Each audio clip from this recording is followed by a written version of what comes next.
I'd like to introduce our speakers for this evening.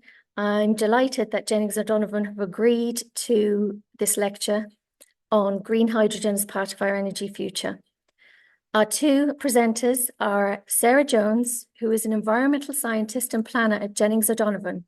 Sarah holds a first-class MSc in Environmental Sustainability from UCD and a Bachelor Honours degree in Geography from Manchester Metropolitan University. She holds a higher diploma in Planning and Environmental Law from King's Inn, Dublin.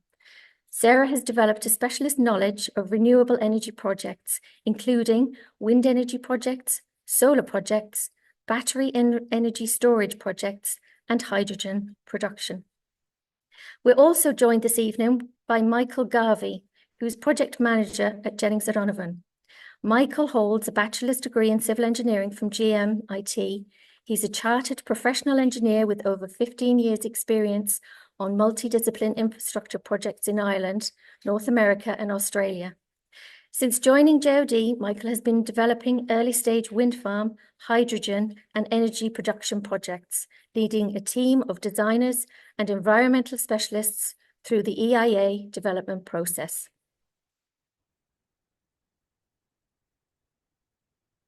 So, with no further ado, I would like to hand you over to our speakers for this evening, Sarah and Michael. Okay, thank you. So my name is Sarah Jones. I am an environmental scientist and planner with Jennings O'Donovan, and my colleague Michael Garvey is a project manager with Jennings O'Donovan.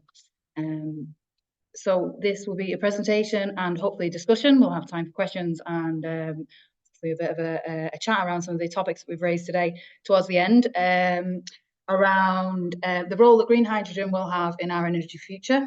So the introduction will address the fundamentals of hydrogen production, looking at what makes green hydrogen green and the opportunities that green hydrogen presents. We'll talk about some of the constraints that hydrogen faces in new projects, and the role that hydrogen will play in decarbonising hard-to-abate sectors. We'll also cover some current hydrogen projects in Ireland and internationally, and a discussion around relevant hydrogen policy, including Ireland's national hydrogen strategy.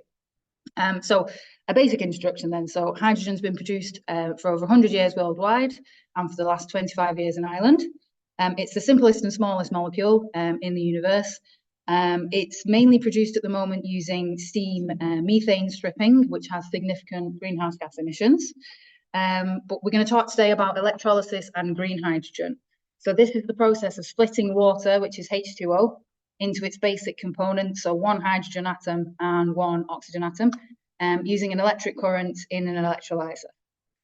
So this removes the direct production of CO2 when renewable electricity is used in the electrolyzer, and this is called green hydrogen.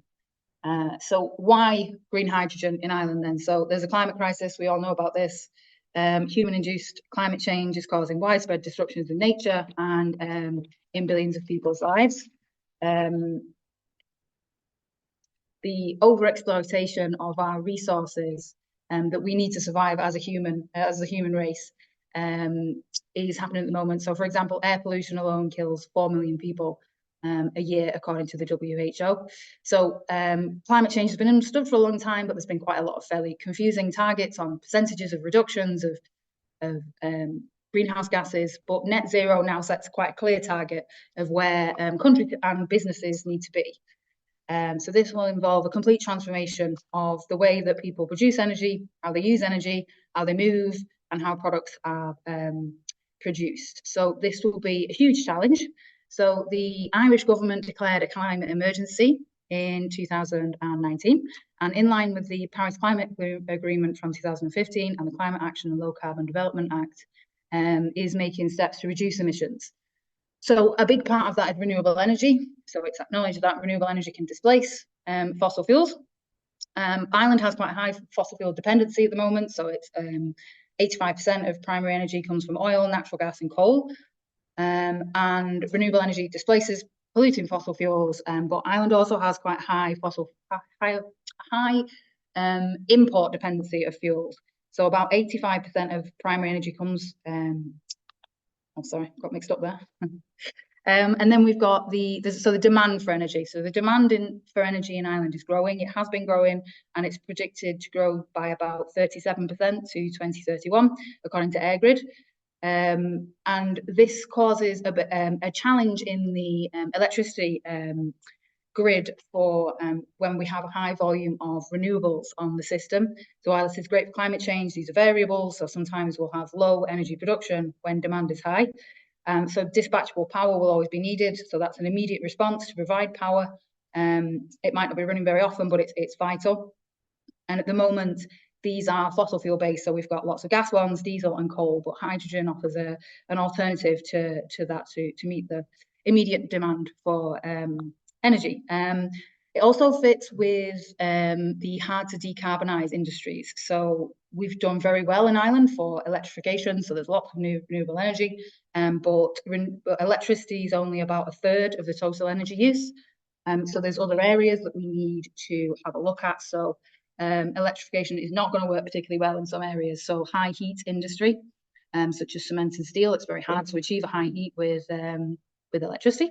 Aviation and shipping and heavy transport. So in Ireland, for example, the heavy transport industry is likely to be one of the first routes to market for green hydrogen. So it's the second largest emitter of greenhouse gases in Ireland, with most of transport energy coming from fossil fuels still, particularly the heavy goods industry.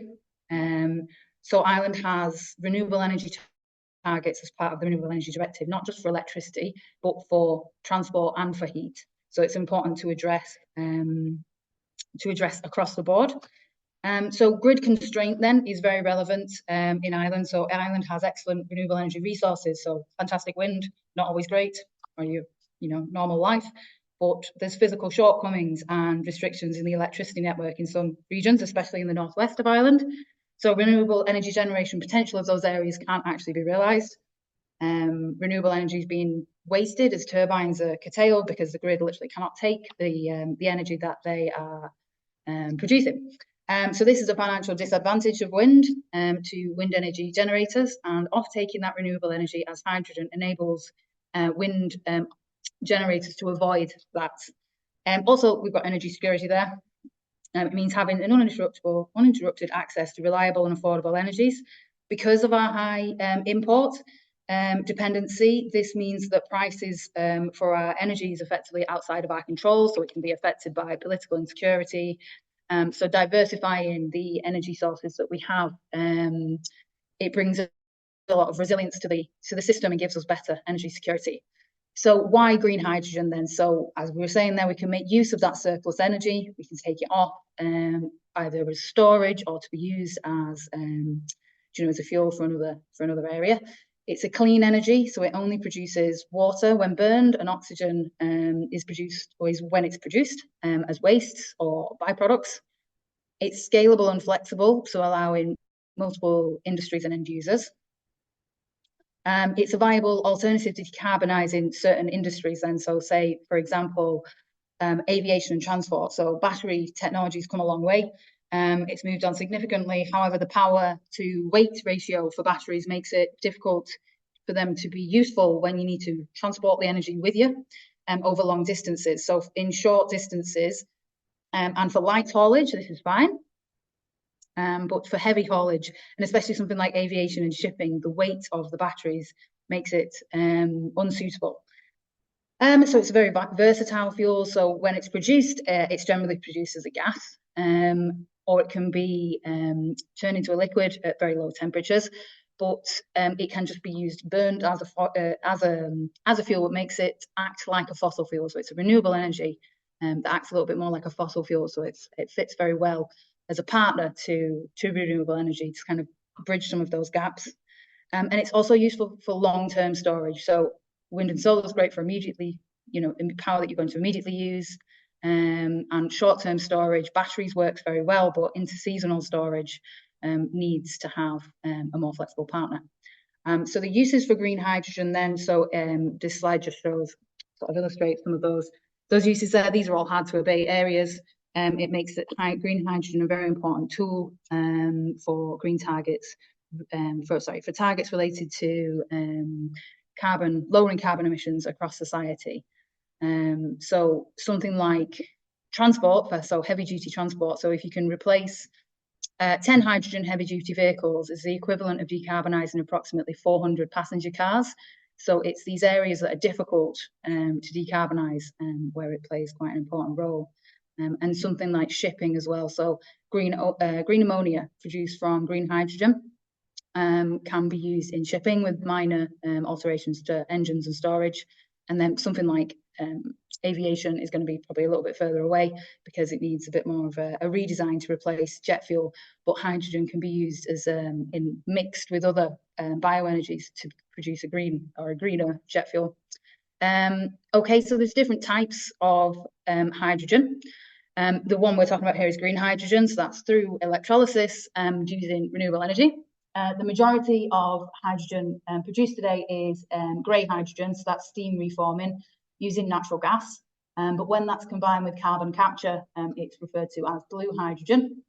Black hydrogen is via coal and gasification. Pink hydrogen is from nuclear energy using electrolysis, which is probably going to be more important in countries that have a lot of nuclear energy. Turquoise hydrogen is a bit of a developing area at the moment, so it's pyrolysis from natural gas. And then yellow hydrogen, for some reason, solar needs its own shade. Yellow seems suitable. So the constraints then to hydrogen production. So why is Ireland?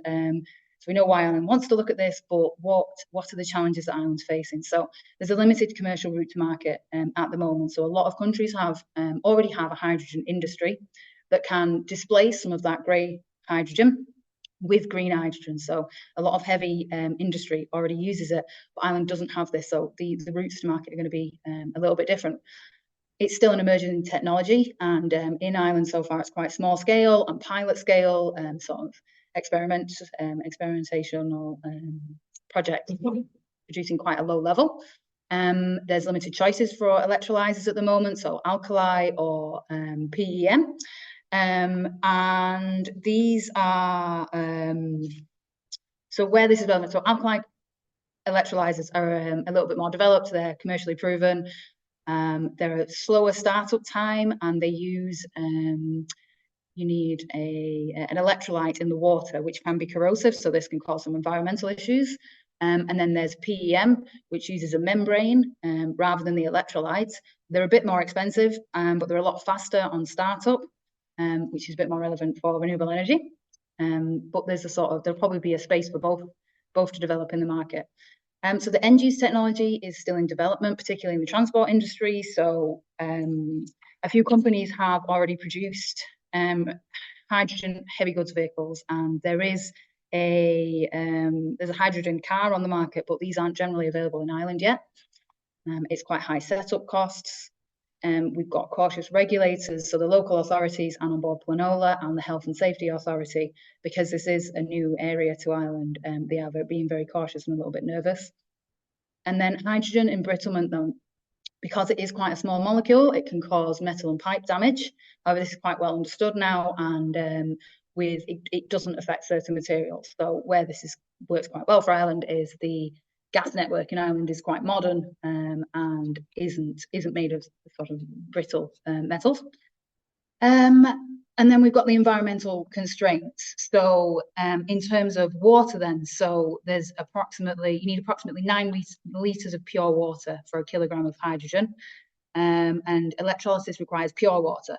So treatment is needed. So you need to work out how you're going to get the water you need, so either a connection to Irish water, or groundwater, or a watercourse abstraction. But then we've got to be very mindful of environmental impacts. If we're removing water from the environment, we want to make sure that's at a sustainable level, and we're not impacting habitats downstream.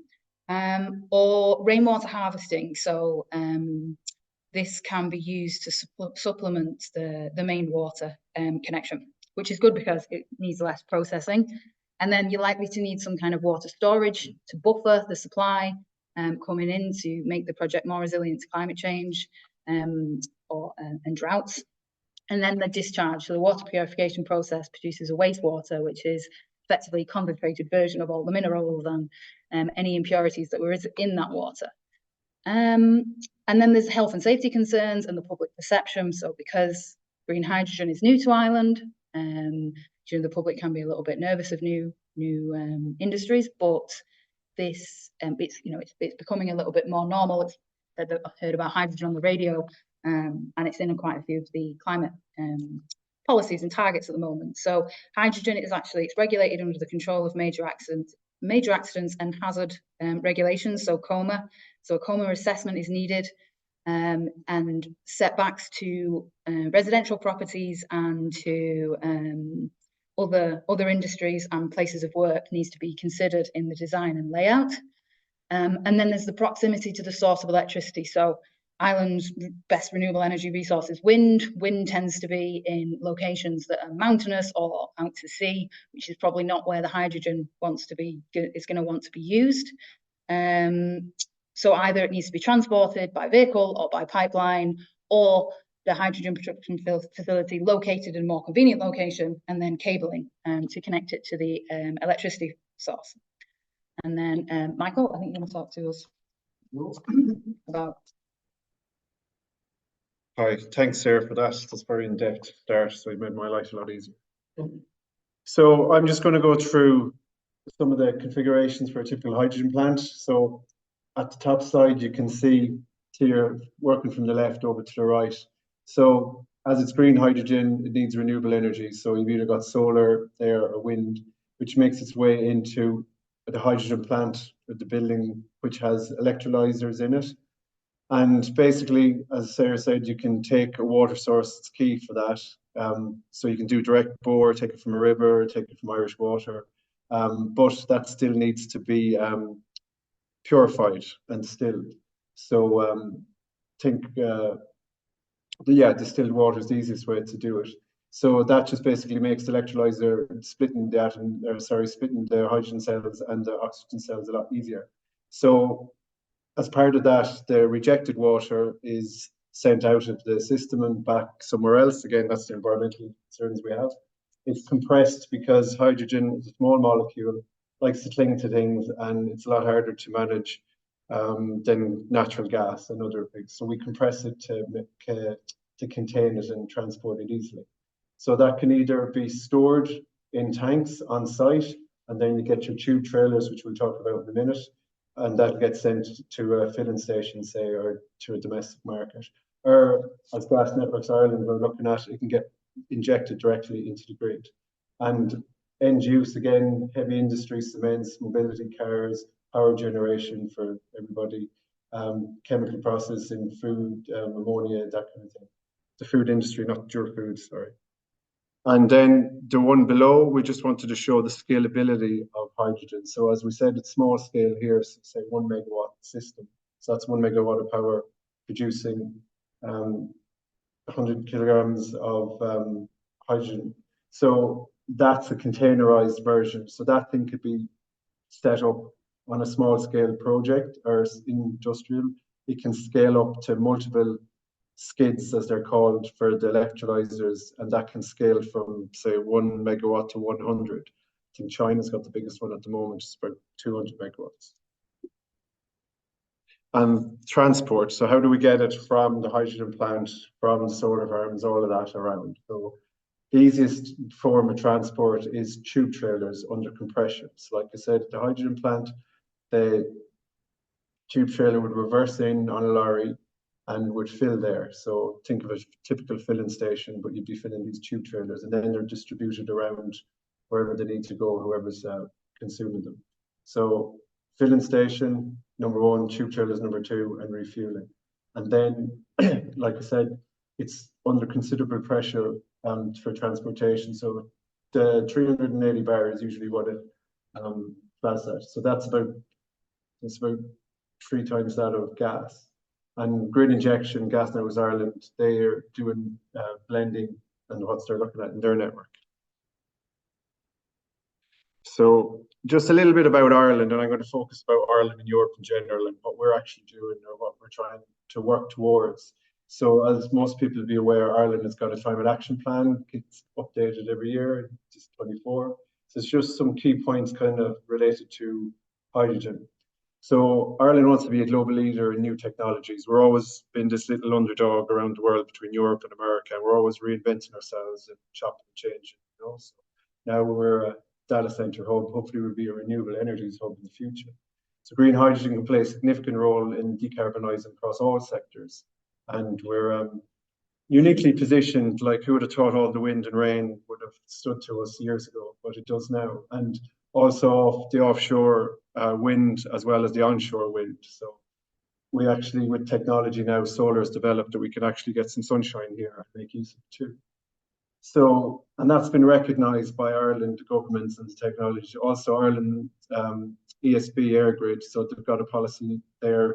I just jabbed in at the end, Ireland's electricity storage policy. So they class hydrogen as chemical storage of electricity. So all that curtailed wind can be stuck in a tank, kept there for winter. We can redistribute it whatever way we want, and that's actively been looked at. So our key targets are cut CO2 emissions by 51% by 2030, which is 5 years from now, and zero by 2050.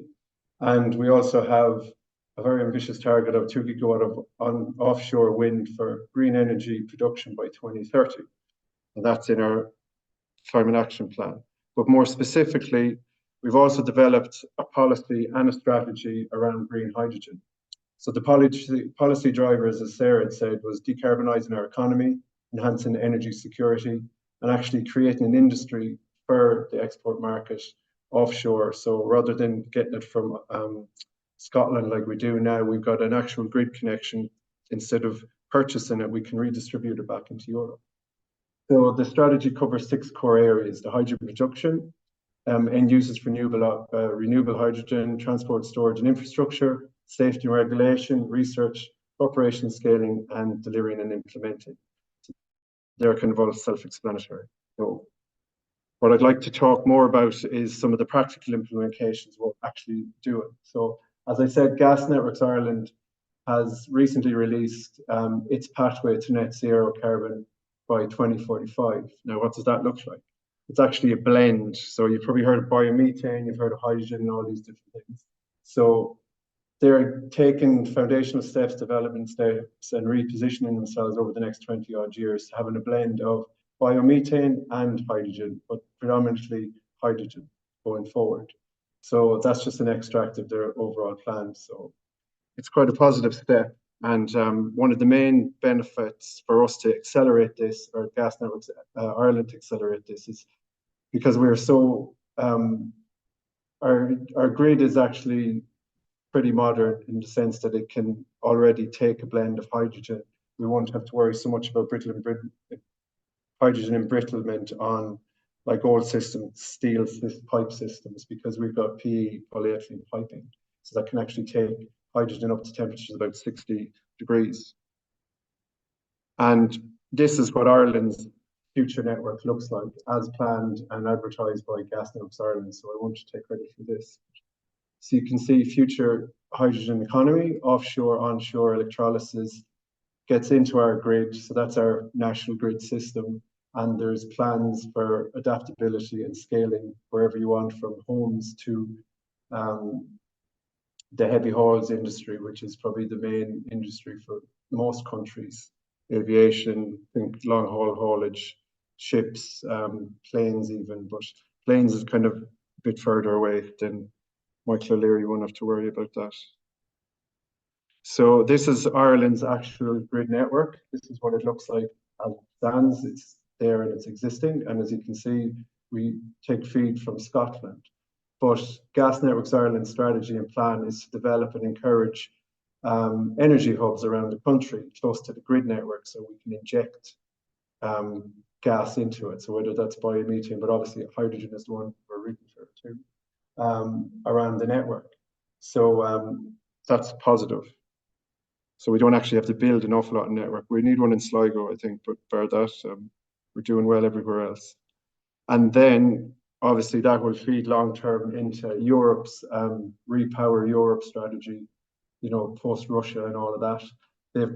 They released this back in 2019 and they've been updating it ever since, European Hydrogen Backbone Initiative. So all countries, European and the EU, have agreed to work towards this, and at the moment there's 300 billion euros floating around for initiatives, which again, Gas Networks Ireland have tapped into and utilising that. So that's great to see. And that's just a bit of an overview practically where we're at. I'll just hand you back to Sarah now to just go into the global. Great, thank you. So yes, as we were discussing, so Ireland is has only quite a small hydrogen use at the moment. So it's about 2,000 tonnes a year, but globally it's between 70 and 90 million tonnes of hydrogen use per year. Now that's mainly fossil fuel hydrogen, so grey hydrogen and black hydrogen. It's mostly used across various industries there. We've kind of gone through that, but probably the most interesting there is the International Space Station, but oil refining, steel production. So just to outline there that first routes for green hydrogen, according to the Ireland's hydrogen strategy is probably going to be in heavy industry. Sorry, so Ireland doesn't have a lot of heavy industry, so it's probably going to be in heavy transport, followed by the gas network, as Michael was saying. So this is a snapshot then of the refueling stations, the distribution here showing across Europe and North America. So there's about 700 refueling stations worldwide. About 200 of those are in China, so they has the most. Japan's got 161 and South Korea's 141. Germany's the biggest in Europe at the moment with 93. So I think this just shows the abundance of these refueling stations across Europe, and that Ireland is potentially falling behind in the development.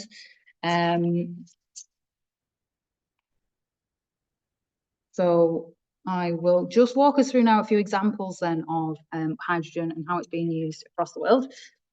So there is a large plant in Japan at the moment using solar energy to produce green hydrogen, and Japan's also developing fuel cell technology in hydrogen-powered cars, so that they've got their first model out at the moment.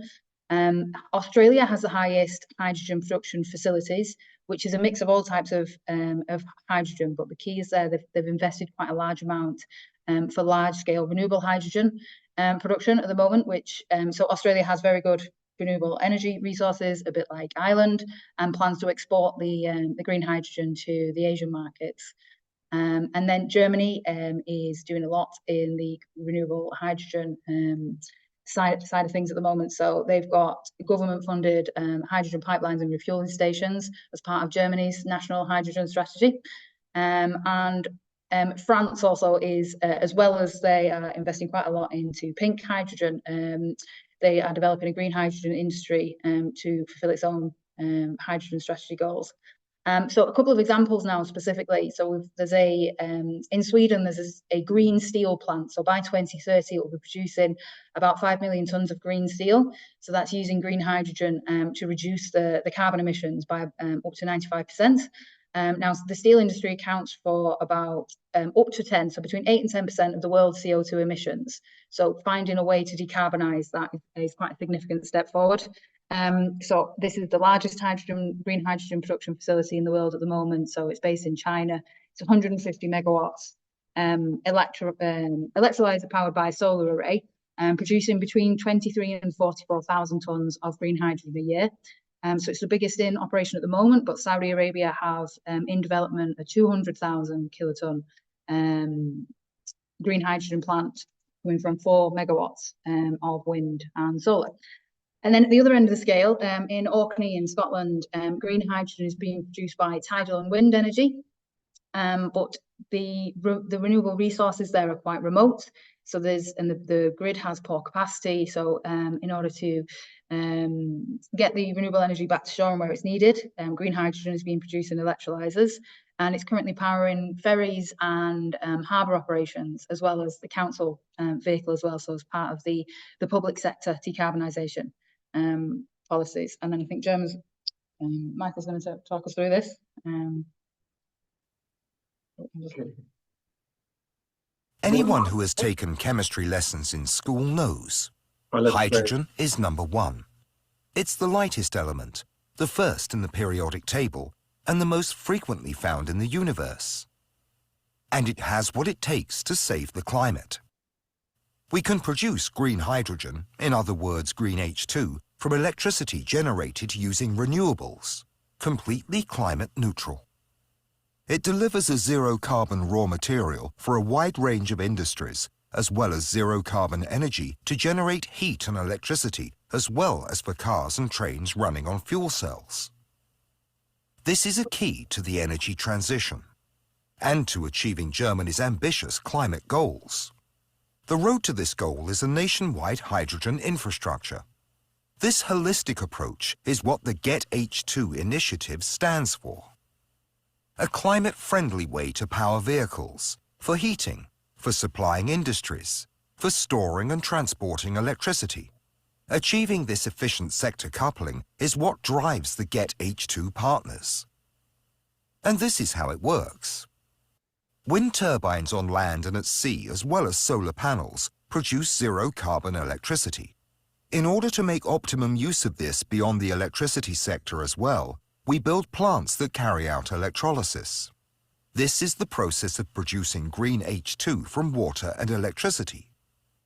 We transport this ecological raw material through the gas transmission system's existing pipelines to industrial enterprises that use hydrogen in their production processes, to filling stations that supply vehicles and trains that run on fuel cells, to storage facilities in caverns and pipelines, to gas turbines that transform the hydrogen back into electricity as a safeguard for periods in which the sun doesn't shine and the wind doesn't blow, to LOHC plants in order to distribute the green raw material safely using tanker lorries.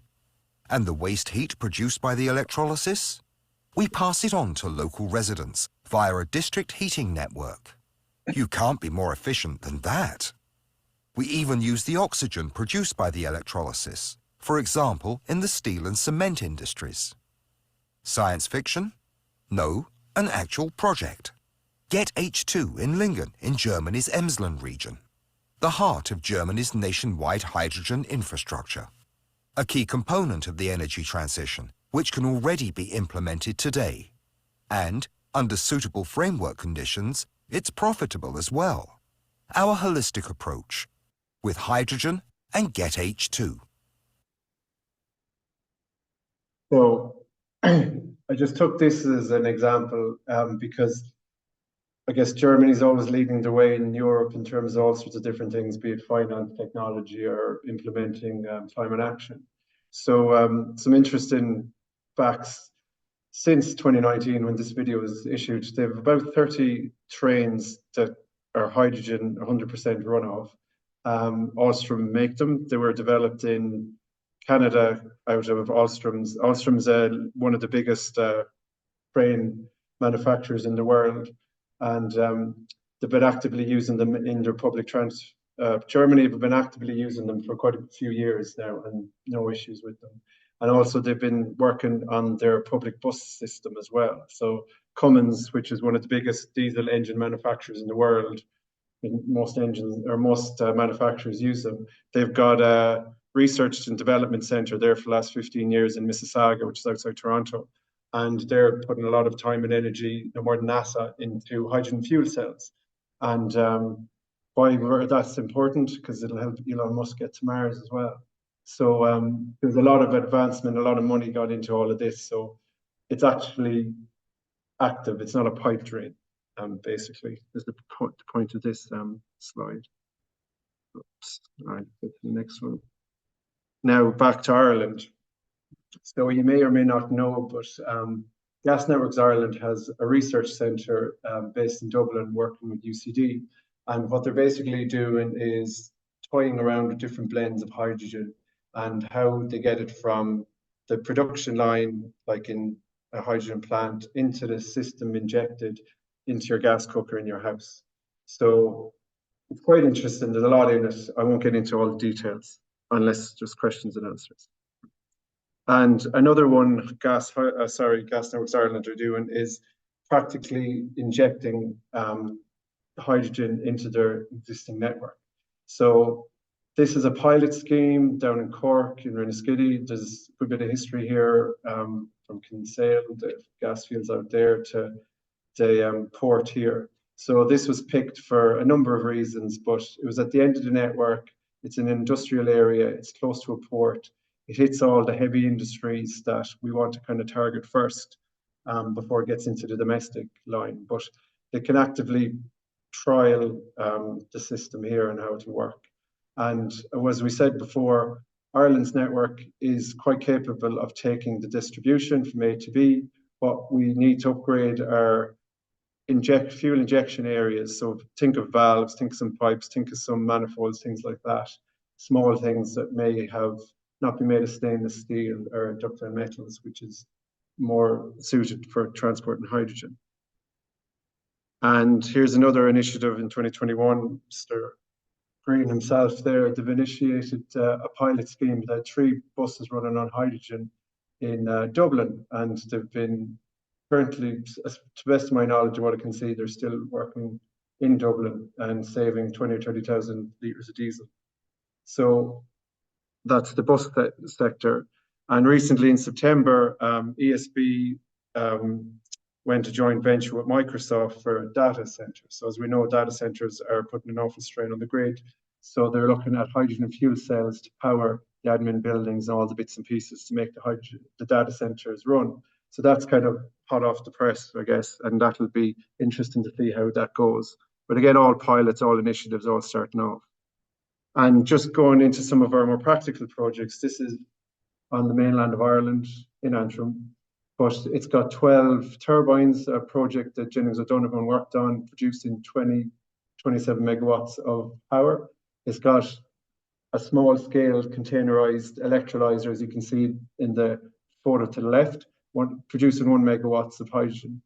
Now there's a joint initiative there with Northwest Europe and GenCom to provide that hydrogen to the local buses in Belfast. So the public bus infrastructure is fueled by this. So I thought it was a very interesting one to see. Again, scalable, 1 megawatt to 100. And now what we're going to talk about is 2 projects that Jennings O'Donovan are actively working on, one with Bord Pleanála in planning and one in Mayo. So I'm going to just pass you on to Sarah to talk through Furlock Wind Farm and hydrogen. Yeah, so Furlock Wind Farm and Hydrogen Plant. So it's located in County Mayo. It was initially granted for a wind farm in 2013, but there was quite a big delay in getting the grid connection offer. So once a grid connection offer was in place, the project actually needed to be redesigned anyway because the original turbine technology wasn't available. And hydrogen was introduced into the project because of the grid constraints in the area. So it's a 13 wind turbine project. So 185 meter tip height, producing 78 megawatts of installed capacity. It's got a grid connection via an underground cable, but to an overhead wire. But then we've introduced the hydrogen plant. So it's going to be scaled up to an 80 megawatt electrolyzer. It'll have an interconnecting cable to the wind farm.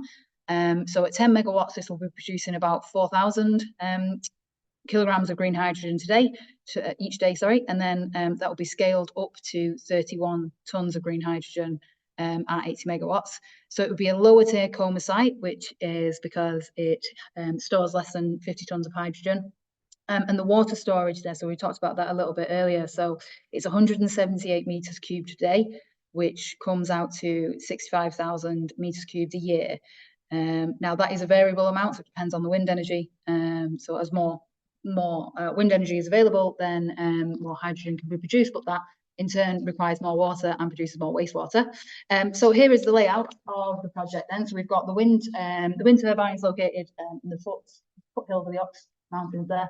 And then we've got a grid connection coming along the black line there to the overhead line.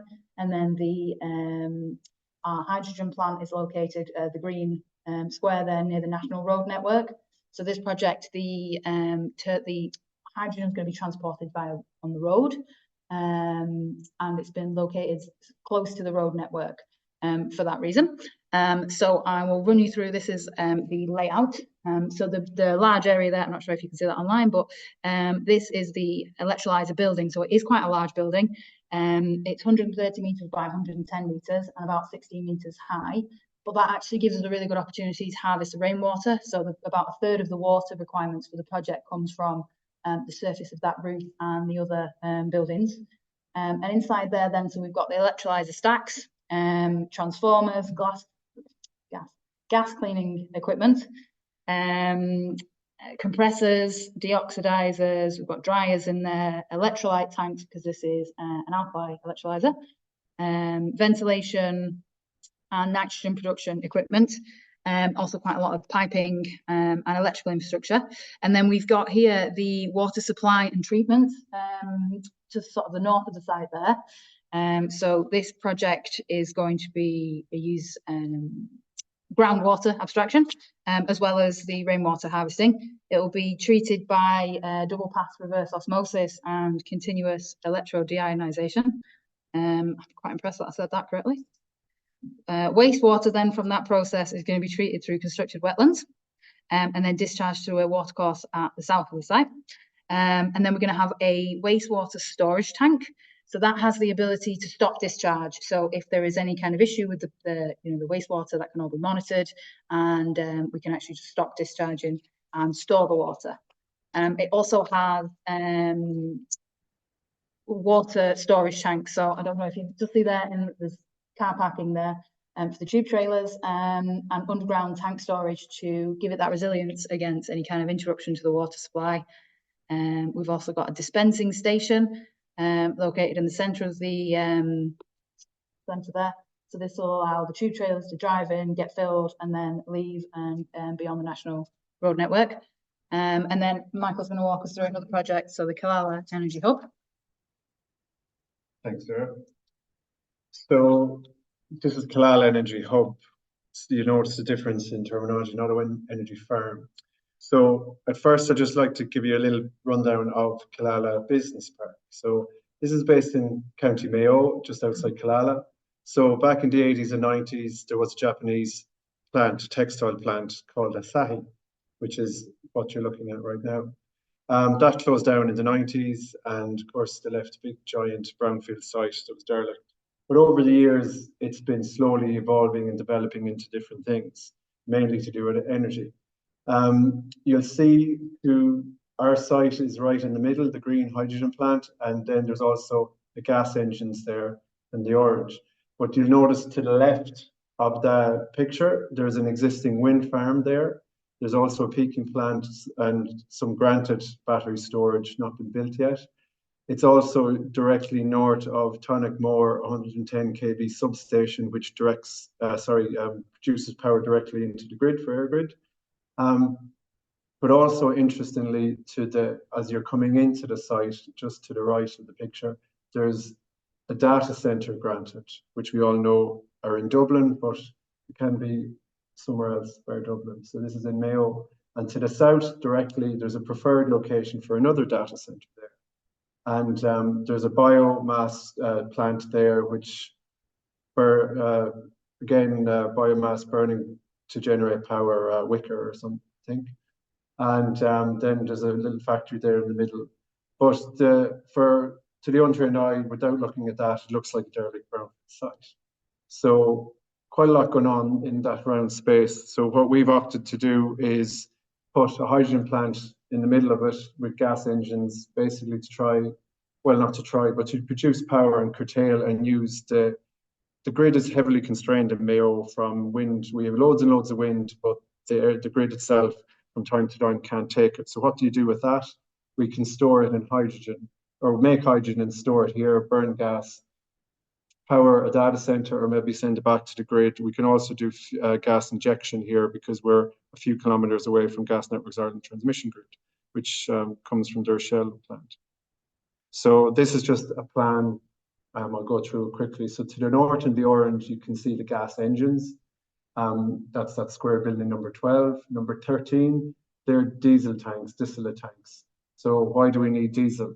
Because as part of the energy requirements for the auction and providing power back into the grid, you need a secondary fuel supply in case of an emergency. So you need 3 to 5 days supply. Obviously, the plan is never to use it. You could use HVO, which is hydrogenated vegetable oil, but there's market, you can't really get it on the market in the scale we need, so you still have to use the diesel as a backup. And down to the bottom, similar setup to what Sarah explained. Number one is the electrolyzer building. So that basically produces the hydrogen. Number three there, the bigger one, is a substation, which we need to help distribute the power, manage the power, take it in from the wind farms and send it back out to the grid. And number eight are our tube trailer gas filling stations. Again, board water, same criteria as what Sarah went through, but I kind of wanted to more focus on the constraints we had here dealing with the regulatory bodies. So this is just a 3D rendering of it. So again, the large white building there, you can see the electrolyzers, the gas engine building, and the diesel tanks. And you can see the tube trailers there. So I'll just give you a bit of a mental image while we go back to the other pictures. So what I wanted to talk a little bit about was COMA. And what's that? That's what we need to do if we've got storage of what is called hazardous substances. So that's control of major accident hazards. And you need to perform a technical land use risk assessment on that if you fall into the criteria. Now that is dealt directly with the HSA. So you'd submit your application to the board or to local authorities. They'll refer this particular report and assessment to the HSA to review, and they'd advise the planning authority and what to see fit. So after you do your assessment and you calculate the scenarios, basically you have to figure out any leak detection, storage, if there's a uncontrolled release of the substance, you have to see how that will affect the general public and also the offsite, your neighbours basically, so the plants around here. So what you're looking at there is a yellow contour and an orange contour. And what the yellow contour is doing is the maximum risk fatality threshold for the public. So that's one fatality in 1 million. And then the orange contour is maximum risk fatality threshold for offsite work, 5 people or 5 fatalities. And so what that's basically focusing on is the plant is there, it's operational, what's the risk to everybody else? And you might ask, what's the risk to the people in there too? That's factored in as well. But as part of the technical guidelines and the use, we're obligated to, this is the driving factor behind it. So we went in with it, and through a lengthy conversations with the HSA, they brought up lots of good points, and we went through some review processes. And it was a higher kind of tier, and now we've reduced it down to lower tier. But that doesn't prevent us from our goal of gas injection, gas consumption, and providing energy in the area. I could talk 45 minutes to 2 hours about that process, but I won't bore you with it. But just to give you an idea of the type of things that's going on in Ireland, in Jennings O'Donovan and ourselves. And I'll just leave Sarah to conclude. That's us. Thank you. So yes, thank you very much for listening. Just to briefly sum up what we talked about there. So green hydrogen is produced from renewable energy and it has 0 emissions. It can be a gas or a liquid and used to decarbonise hard to decarbonise sectors. In Ireland, its use is going to be quite important due to grid constraints. We've got a great renewable energy resource and the potential to have an export market and to improve energy security due to our high import dependency. So current use is quite low in Ireland because we're largely at pilot study stage, but it's likely to, so that makes the cost quite high at the moment, but as scaling up happens, and that will help to reduce the cost of the industry. So yeah, that's us. Thank you again, and I'm sure. So Francis Fidgen here, and I'm going to look after the question and answer session on behalf of the Northwest region.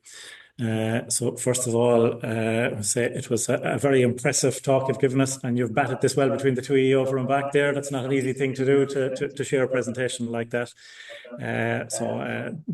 Thanks. So in terms of storage, would you be suggesting a blended mix of green hydrogen injected into the gas network for efficient harvesting, or some form of a set level indicator and per site collection via other means? So I suppose how you're going to transport this either as pure hydrogen or as a mix with other stuff through the network, I think is the... Well, I guess if you look at the current industry as it is now, Gas Networks Ireland will be the ones responsible for what's on the greater network, but how it gets there and what they receive is two independent sources. So you've got one industry, green hydrogen. So you've got a green hydrogen plant, produces that, sends it into the grid, it sends it over wherever it's going. And then we've got the other industry, which are obviously active in Ireland, which is the biomethane.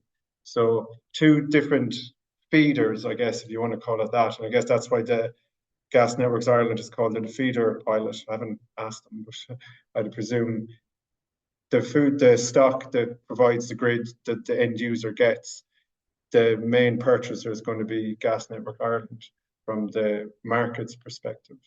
And that's not to say you couldn't independently sell your hydrogen, you couldn't independently sell your biomethane. But I think to answer the question, if I interpret what he's saying correctly, is the blend would be the responsibility of the carriers and the end users rather than where it's coming from. So the producers is you're going to be in the green hydrogen market or you're going to be in the biomethane market. Ireland sees it as a mix of both, and the distribution model would be one or the other. But Gas Networks Ireland are planning on taking both because they can obviously they'll need it, you know. And just to highlight there that the gas network can take a blend of hydrogen and natural gas as it is. So a few of the experiments have shown that it's there's a few pilot studies, there's one in the UK as well, that it's up to 10% without any changes to any appliances in the home or any upgrades to the network. So that blend would work at the moment, and then I think they're hoping to increase it over time to a point where it's a heavier mix of renewable gases rather than fossil gases. And yeah, Gas Networks Ireland are working on a 20% blend mix. I'll follow on question there in relation to that. Natural gas network is injected with say 10% green hydrogen. Will that require an overhaul of the physical metering system that currently is based on mean values for pure natural gas? Or will this need further integration of advanced calculatively local to each meter station? Yeah, very technical. Well, not necessarily, because it's a meter reading. So the main thing Gas Networks Ireland are focusing on is the primary delivery of the gas, the blend to the end user. So the Innovation Centre is focusing on seeing what those blends do to the, again, like the meters and the above ground installation units, the valves, those kind of things, because the majority of the pipes are able to distribute it and hold it. But there will be upgrades, minor upgrades to that kind of stuff. But again, it's a meter system, so it's only going to be taking numbers, if that's the question I think he's asking. You refer to combustion of the H2. Why not use it to produce electricity in an electric vehicle? Well, do you go ahead, yeah. Okay, so there are two different things, I guess. There's hydrogen fuel cells, and then there's also just burning a cooker to cook some beans. So one is more cruder than the other, I guess. So the hydrogen fuel cells, you would need, so for a car, your typical hydrogen oxygen tank plus the hydrogen fuel cells to feed it to create electrolysis to run the whole thing. So it's kind of mini combustion engine in that sense. So if I think I understand what he just said, if I repeat there, that they're kind of not the same thing, if that makes sense. So you have to think of a hydrogen fuel cell if you're moving with wheels, and then you have to think of just hydrogen gas if you're going to generate heat, if you're going to power an engine of a bigger scale to produce electricity. I think the key is there that you can do both. Yes. So, you can burn hydrogen. It works more like a fossil fuel than other renewables. So it can just be burned as a fuel, but also if it's stored, it can then be used to create electricity later. So it's very useful for energy storage to bridge some of the gaps and to partner with renewable energy. So like over seasons, so when we've got huge amounts of energy being generated by the renewables, but it can't be used at that time. So that storage can then bridge that gap, and then it can be, reversed electrolyzer effectively, and then you get your electricity back out of the system. And hydrogen is technically classed as storage because you can't. It's not like gas that comes out of the ground or oil. So you need some form of intervention to start to create the hydrogen. So you need wind power, solar power, currently they've been using it for 100 years, and they just used to use, you know, coal, steam, all that kind of stuff. So it's not the hydrogen isn't there, but see the green hydrogen as a source of storage rather than natural gas in the way it is. That makes sense. Another question here then, is there a limit on H2 content percentage in the natural gas network, short term and long term? There would be a limit, but that again depends on the type of network you have. And you have to look at two things, the temperature and the pressure. So, as you know, Freddie Mercury said, if you put it under pressure, it'll be fine. If you don't, it'll release and cause you problems. That wasn't the lyrics exactly. You get what I'm saying. But say 235 bar is what you need to contain it, kind of condense it 3 times more than, say, like the molecules. It's the smallest molecule, it's the first one compared to gas. But and also the heat, if it goes above 70 degrees, 60 degrees, it's tricky too. So it would depend on the network, hence the reason Gas Networks Ireland spending 10 years doing their homework. What industrial uses do Jennings O'Donovan envisage coming online in Ireland to avoid curtailment of our hydrogen electrolyzers in a similar way to how we currently curtail wind? Well, I suppose that is one of the benefits of green hydrogen. It doesn't need to be curtailed, so it takes the electricity from wind that's not needed, or you might have a dedicated renewable energy asset to just produce green hydrogen, but it's limited more by the amount of water that is available, and then the rate at which it can be removed off a site. So it's not limited by the renewable energy at the time. So it doesn't have to be accepted at that time onto the grid. So it can be stored and then released later onto the grid, if that answers the question. Thanks, Sarah. Yeah, no, I think it does. What causes hydrogen to explode? And are there any risks with the transportation of it via trucks or pipelines? It's a contrary gas, we'll give it that. So basically it can spontaneously combust. So on your grid network system, for example, natural gas doesn't have the same effect, as in it doesn't go, as once it's exposed to the elements, it won't ignite. It needs a different ignition way. Transmission of gas, hydrogen, if you have a crack in your pipe, it's about 1 mil and it releases, it will that word that I can't pronounce, combust. And say it would take biomethane or natural gas 41 mil. So you can see the difference. You've got 1 mil of air with hydrogen, you've got 41 mil of air with other gases. So it doesn't take much, but hence the reason not everybody is doing it yet, because the grids, the networks, the transmission systems aren't there. And it's better to start small scale in a containerized, in a wind farm in the middle of nowhere than it is in the middle of Dublin. So it's it's an exact science. That's why NASA are studying. And it's quite heavily regulated as well. So it's something like, natural, it is a molecule, so it does combust, and that's what makes it useful. It's more like a fossil fuel. So gas explodes, like diesel and petrol, we can burn it. So it is a fuel. So hydrogen, it catches fire, we can burn it, and where it's released, so it's lighter than air, so it disperses quite quickly. But if it's in a pressurized confined space, then it can cause issues and it can cause explosions. That was one of the main, the HSA, when we dealt with them, they were more concerned about build-up of gas than there were a spontaneous release.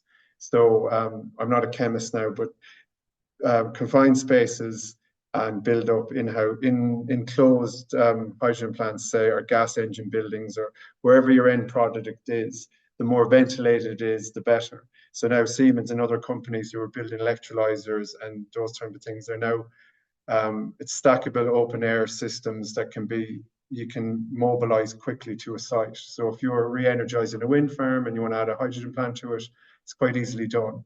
And it's all that's all getting re-fed back into the industry quite quickly, you know. And it's to do with, Michael was talking earlier about the quantitative risk assessment. So the technical land use planning, you can map, you can model where these, potential events could happen. And then that's part of the land use planning. So, like what is within that area where they could model where that potential explosion could go, and what have we got in there, and what would make it worse or better. And hydrogen, there's a lot of regulations, and there's a lot of design that goes into the facilities, and a lot of health and safety, like fire suppression equipment, and when we had consultations with like the fire services and the HSA. So it is something that is being quite carefully managed. And also it's you have to look at this today. So when you're talking about the Tacoma stuff, it's overpressure. So something's under pressure, then it goes. Immediately the pressure starts to dissipate. So the further away something is, like a building, will measure the effects it has. So you might have an immediate release and it would cause a dissipation or like an explosion, but it might not necessarily cause the building to knock down or whatever. Like it might be those red lines, those contours might be a cracked window a kilometer away. So it's not catastrophe, like, it's and it is quite niche, quite high end, quite precise calculations that are done during the planning process, not when the lads are building it. Excellent, thanks for that. So are gas engines not a lot less efficient than fuel cells? So why use them? Well, that's a difference in technology. So there's gas engines, gas turbines, then there's fuel cells. So and it's to do with the reliability in the startup. So gas turbines for the grid, say if you're a peaking plant and you need to give Dublin a bit more power, they need to be turned on instantly and they can be turned on their head quite quickly. Whereas if you want progressive long-term sustainable energy to give to a data center, the engines are better, and you can have, say, 5 engines, 2 as a backup while 3 are running. You're maintaining 2, you're running 2, and you can chop and change it. So for continuous steady flow of power, that's kind of where that is. So it depends on what the use is. So there's turbines, there's engines, there's hydrogen cells. So again, it's not interchangeable. It depends what the end user wants and how consistent and how regulated power is. I hope that answers it. Very good. That makes an awful lot of sense. At this stage, are there any cost comparisons available to run a diesel vehicle compared to a hydrogen vehicle, for example, per year or per kilometers? There is, and it's all in its infancy too, because Ireland hasn't done any, but in America they have, England they have, Germany and that. So there are hydrogen cell vehicles available. Set you back about 70 grand if you want to buy one. Then you have to figure out how to fuel the thing. So it needs to be in that particular country. But just say for 1,000 kilometers or miles per gallon, I think I have a quick figure here. Off the top of my head. Yeah, so gasoline, if you're going for cost and you're looking at it per gallon, it's $3.50. If you're looking at per kilogram for hydrogen fuel cell, it's $14.50. So if you were to kind of scale it up in this simplistic way, natural gas is about 5 times cheaper than hydrogen gas. A fuel cell, hydrogen fuel cell, again, is as efficient, but it's if you take away all how much it costs to make the thing and the efficiency for running, again, that's why it's the fossil fuels always win, because they're free in the ground. You just have to pump them out and give them to people. Whereas this, you have to make it with industry. But we're getting there slowly but surely. Oh, we'll have to, because they run out and this doesn't. So exactly. It's an inevitability. An infinite source, yeah. Yeah. So I'll keep going here a few more. Have you encountered issues with the reliability of the PEM electrolyzers and performance guarantees from the equipment vendors? So it might be quick to kind of point out the difference between, say, the alkaline one and the PEM, because there are only 2 on the market. There's 2 more, but they're in development. And they're not there yet. But the alkaline one has been around for like hydrogen splitting or creating started. Like that's been always there. But in recent markets, the PM ones, the polymer membrane, they're more efficient, they're more reliable, and they give you better quality, better pure hydrogen, and they're more scalable than the alkaline ones, and they've got less. I think the challenge there with the PEMs, and I think what the question was about, the actual membrane itself does degrade over time, so a bit like any kind of manufacturing process, and it is very expensive, and it includes platinum and other substances in there, so they do erode and they are quite expensive. But at this stage, the way that the running hours, it's much of a muchness based on it. The reason the PMs became popular because they were scalable. So you can make a small little one for a megawatt or a bigger one for 100 megawatts, and they're easier to deploy. The big backdrop on them are the platinum and iridium that you need to use the cathode and anode in it. So when you've got your left hand cell, you've got your right hand cell. Sorry, we've no pictures for this.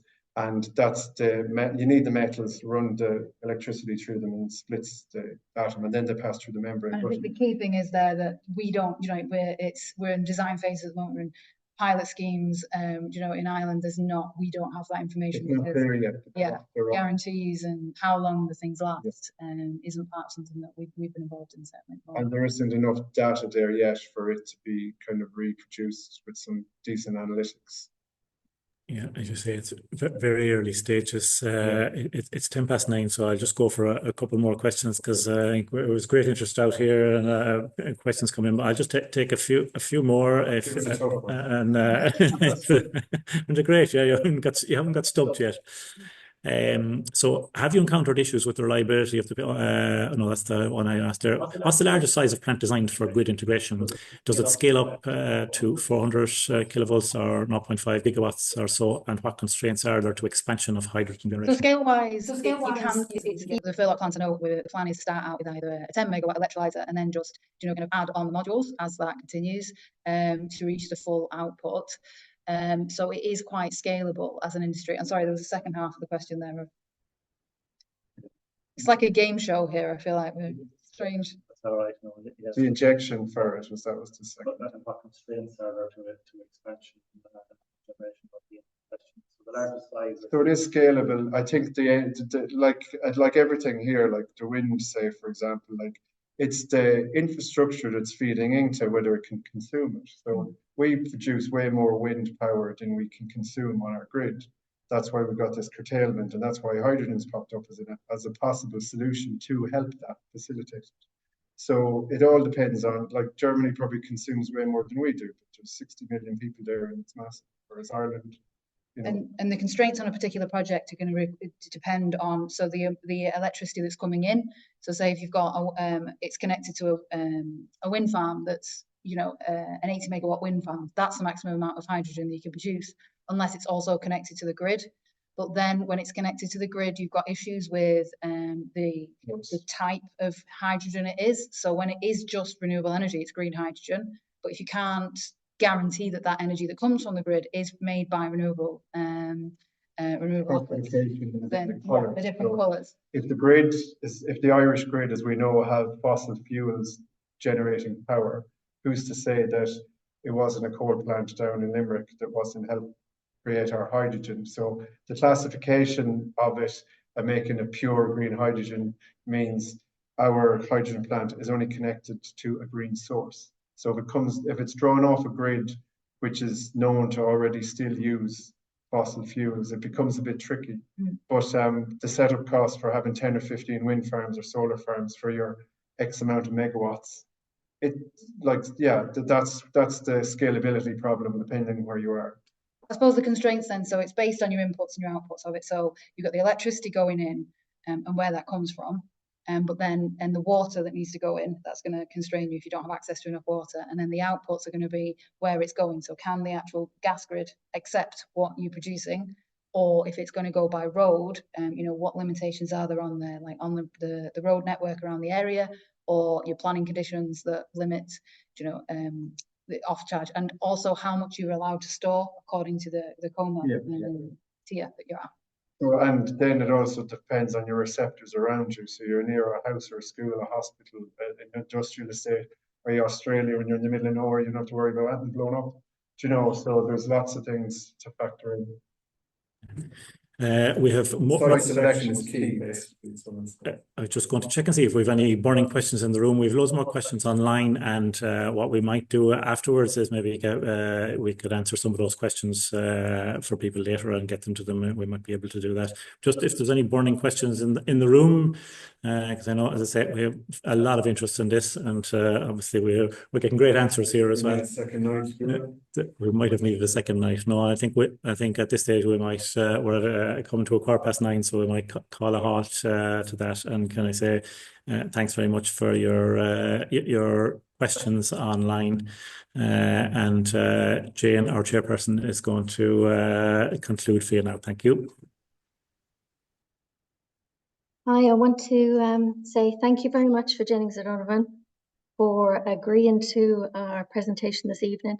I want to give particular thanks to Sarah and to Michael at Sarah Jones and Michael Garvey.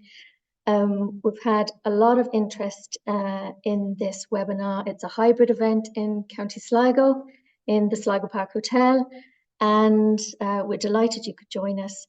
And thank you very much, and good night.